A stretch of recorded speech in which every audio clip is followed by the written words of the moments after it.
Part 1 and 2 of the 3 special report, the Drug Dragon, has focused on the current state of drug abuse in the Coast region. In the last installment, Tobias Chanji looks beyond the borders. According to UN Office on Drugs and Crime, World Drug Report 2023, there is a converging crisis as illicit drugs markets continue to expand. Now, Kenya appears to be on the right track, actually, with the enactment of new laws on narcotics and alcohol. Our reporter has spent some time with legislators from Uganda for this report.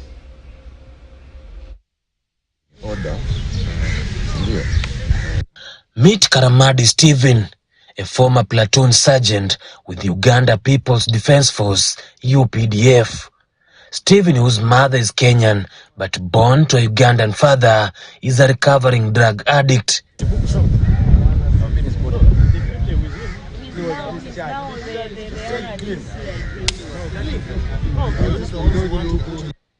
He started using heroin in 1984 when he was still in the military.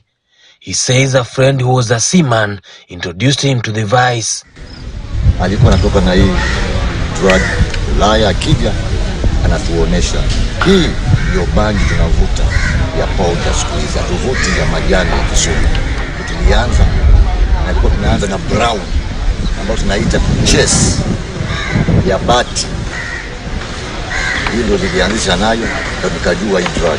Na Mombasa ilikuwa hakuna kokote utapata isipokuwa mtu atoke nayo akuje na meli akuoneshe, akueleze, akufundishe, ndio utajua uraibu. He's currently at Miritini Treatment Rehabilitation Center for methadone after he quit heroin and cocaine 4 years ago. He's joined here by his 38-year-old son, who is also a recovering addict. Kuna mtoto kijana wa jina Victor, niko naye hapa kwa institution. Pia yeye ni mmoja wa recovery. Naye yuko na miaka 38. Yeye ndio mtoto katika wangu ambaye alinifuata kutumia hii dawa. Bali sina mwingine. Naye pia nimemweka katika institution. Tuko naye hapa. Bibi na watoto wako Uganda. Watoto wasichana wawili ambao sasa ni graduates.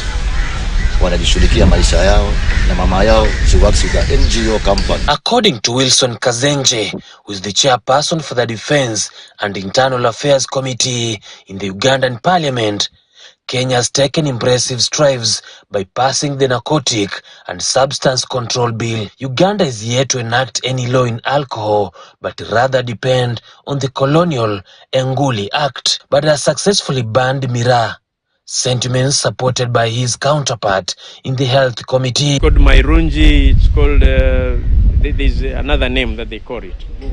Yes, but it's not as rampant as it is here. The law we have enacted in Uganda is so stringent because we have banned growing of miraa, chewing it in public or even in hiding. Yes, we have done that. However, there is a leeway in our legal system that we have provided for medicinal, only medicinal Mairunji. You have to have to get a license from the National Drug Authority of Uganda. We have just passed the Narcotics and Psychotropic Agents Bill, and we're waiting for the President to assent to it.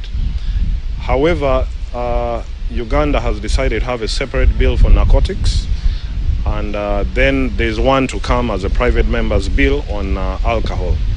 But the principles are the same. The impact on society is the same, whether it is housed together or housed separately. I think the objectives are the same. They opine that the synthetics offers new challenge and thus the need for concerted efforts among East African countries to especially monitor how the drugs move among countries.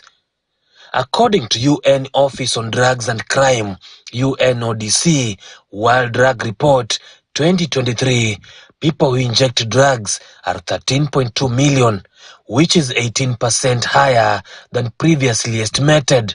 Globally, over 296 million people use drugs, which is a 23% increase over the previous decade.